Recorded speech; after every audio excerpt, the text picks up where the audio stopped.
Good morning. Today is April 7th, 2020. It's been 3 weeks since the youth center is closed. Health officials are telling us to get comfortable because this might take a while. On that somber note, we at the E92 will continue to stay positive and celebrate the time that we have here in isolation. On today's episode, we will hear the Prime Minister speak and Camille and I have a debate.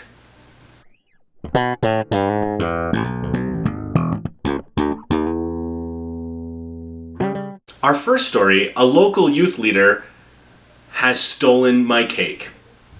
Online while playing Minecraft yesterday, the thief was none other than Ed.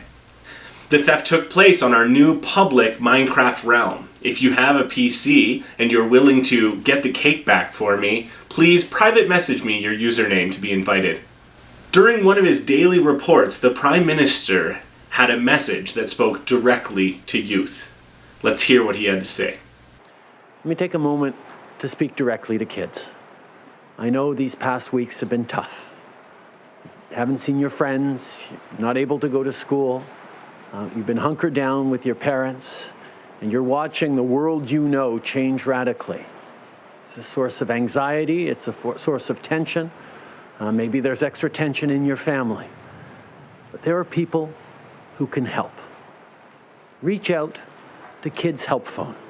You can call them or text them. Text at 686868 or call 1-800-668-6868 or go online to kidshelpphone.ca. They are there to listen. They are there to support you. They are there to make sure that you know that you are not alone and help you and all of us through this. No matter where you live, 24 hours a day, 7 days a week, in French and in English.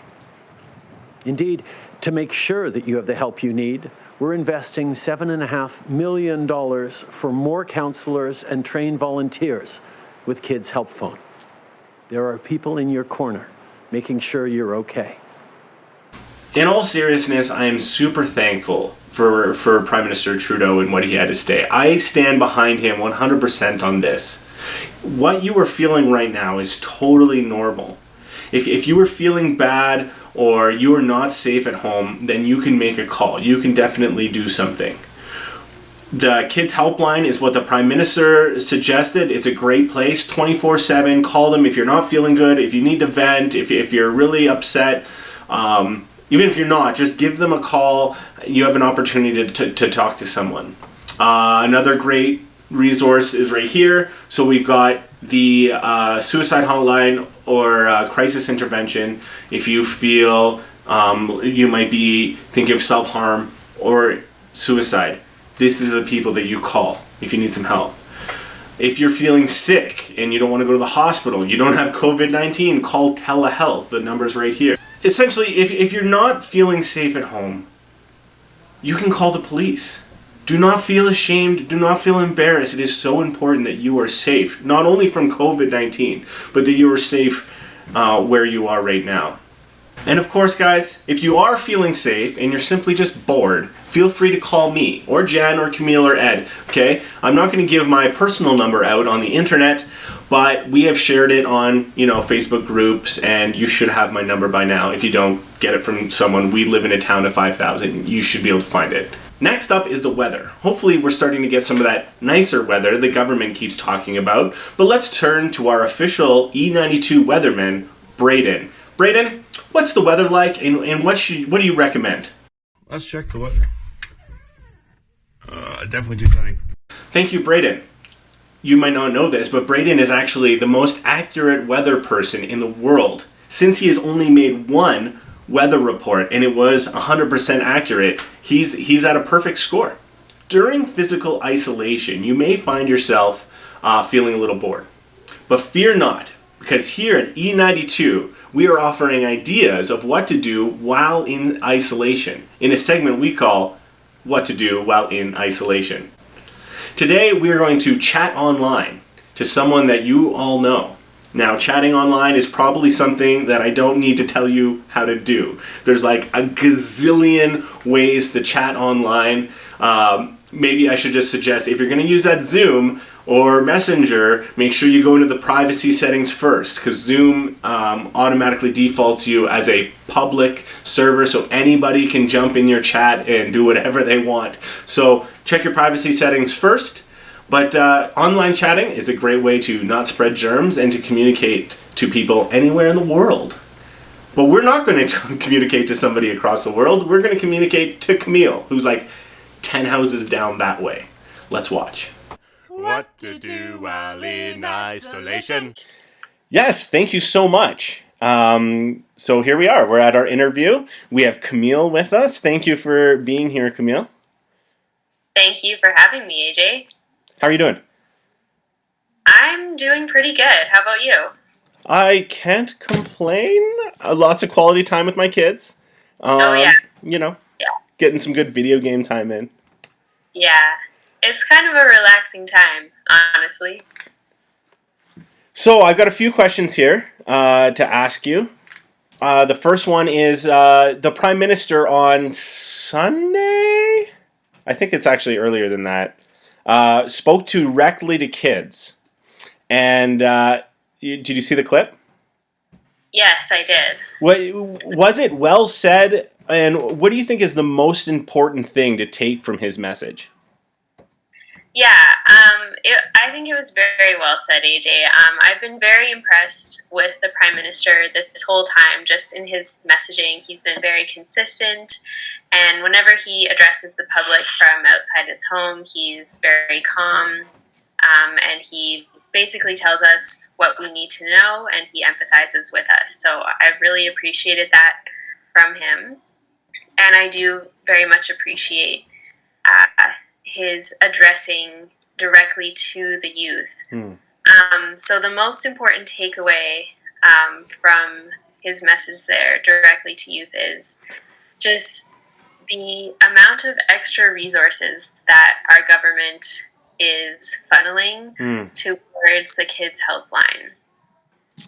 So as we know, people are cooped up in their homes, so for some people this can be a very bad situation or make a bad situation worse. So the most important takeaway, I think, is just the availability of that helpline and the understanding that our government has that is needed, sadly. Yeah, I know that, like, you, Ed, and I, we've put our personal contacts on Facebook. So any of the youth that we deal with directly can contact us, can text us, and we can chat, no problem. But I think it's important that there's, like, professionals that they can talk to, and it's also anonymous. So if you have an issue, like suicide, or you're really feeling anxious and you don't want to share it with someone that you know, like yourself or I, they can call this person or even text, which is super cool. Text them and have a conversation with them at any time, and you remain anonymous, and you have that. I think that's pretty cool. Yeah, definitely. Good. All right. Our next question is, what is the worst part and also the best part of being in isolation for you personally? Right. Okay, so for me, the worst part is I had to cancel my trip to Portugal. Oh, that's right. Oh. Yeah, so I was planning to leave for Portugal on March 29th, and I was going to be visiting 4 different areas around the country, mostly focused on just beachy areas, good places to go to the beach. So yeah, being here April in our town, very snowy. Very snowy. But the best part has just been this opportunity to kind of disconnect from all the busyness of everything and just spend time with loved ones. It's been really good and really restoring. Our question of the day today, Camille, is how many chickens would it take to kill an elephant? Oh my goodness. I'd have to say around 5,000 chickens to kill an elephant. Wow, and yes, there would have to be kind of 2 waves, a ground assault and also from the air. Right. They'll just glide down on the elephant. Chickens are known for their strategic assaults. Oh, of course. All right. So Camille and I have agreed to debate. I've always had a passion to argue, but arguments always get like circling around and they go on forever. So we're going to have a proper formal debate. Now, if I remember correctly, the format is I make a point, you make a point, I make a rebuttal to your point, you make a rebuttal to my point, and then we both say a thing at the end. Okay. And then it'll be the viewer's responsibility to decide who wins. Okay? Okay. All right. Our topic for today, and we knew this ahead of time, so we got to do a little bit of research, although I may or may not have done any research. All right. So our debate is, should we thank Siri after she does things for us? So Camille, what position are you going to take? I will take the affirmative. Okay, so that means I'm going to say, no, we should not thank Siri after she does things for us. So just so you know, it is programmed into the phone. Listen, I'll do it myself. Thank you, Siri. Right back at ya. So she is programmed to respond to thanks. Anyway, Camille, I'll let you have the floor. What is your point? Why do you think we should thank Siri? Yes, I think we should thank Siri. Most of my motivation for my stance comes from the movie Ex Machina. So I don't know if you've ever seen that movie, but basically the premise is a man builds a sentient robot, and she's basically has the same emotional capacity as a human, but he keeps her locked away, and eventually she breaks out and definitely has a vengeance for him. So that is why I think we should respect our robots and say thank you. All right, thank you very much.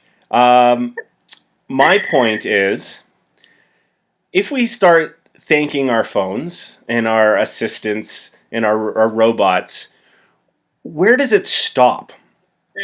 Do I have to thank my toaster for toasting my bread? Do I have to thank my snowblower for doing the task that it was given? It's just when you thank a human for doing something, they have made a choice. They can choose to not do it, or they can choose to do it for you. And if someone chooses to do something kind to you, the appropriate response is a thank you. But a robot doesn't have a choice. It just does the thing that you ask of it. And because there was no choice, it wasn't a nice gesture or an unnice gesture. It was just what it was programmed to do. So now your rebuttal. Okay, my rebuttal.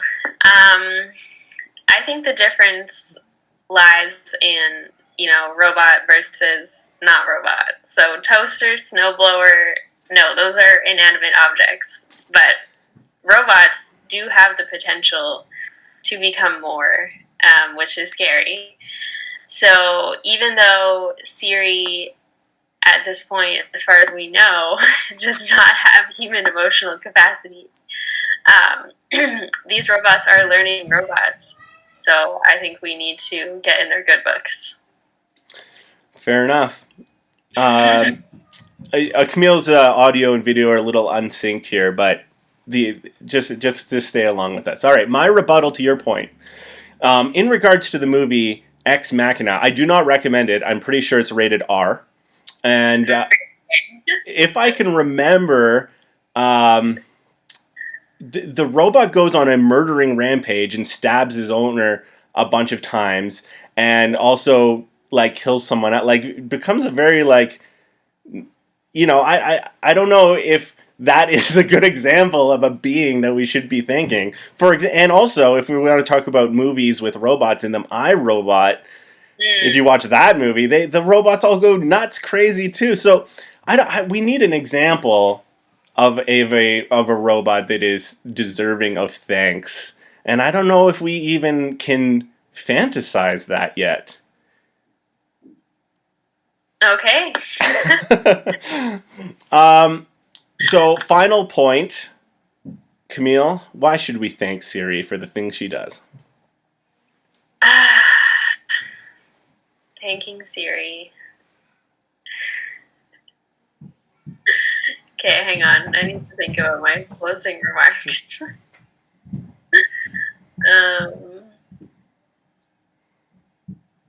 Here, I'll give you a second and do my closing remark. Okay, sounds good. Camille, after we're done talking here, I'm going to thank you for your time. And after this whole show, I'm going to thank all the listeners and all the people who decided to watch this. Thank you for watching.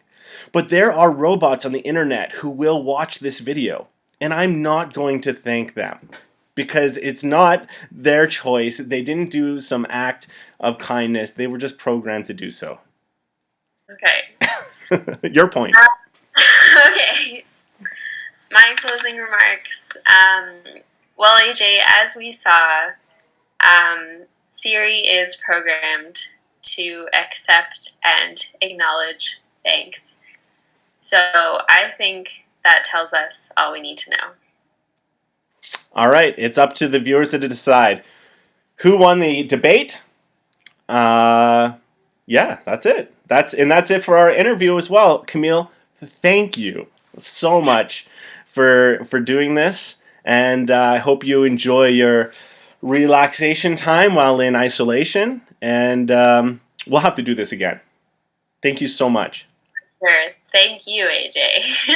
And we'll see you later. Okay, bye-bye. Bye. Thank you so much, Camille, for that great discussion and the argument. Now, you guys, it is up to you to comment below who you think won the debate. Okay? Also, feel free to answer the question of the day, which is how many chickens would it take to kill an elephant? But that's all we have for today. Tomorrow, we're going to meet Edward's 900 pets. And until then, have yourself a day.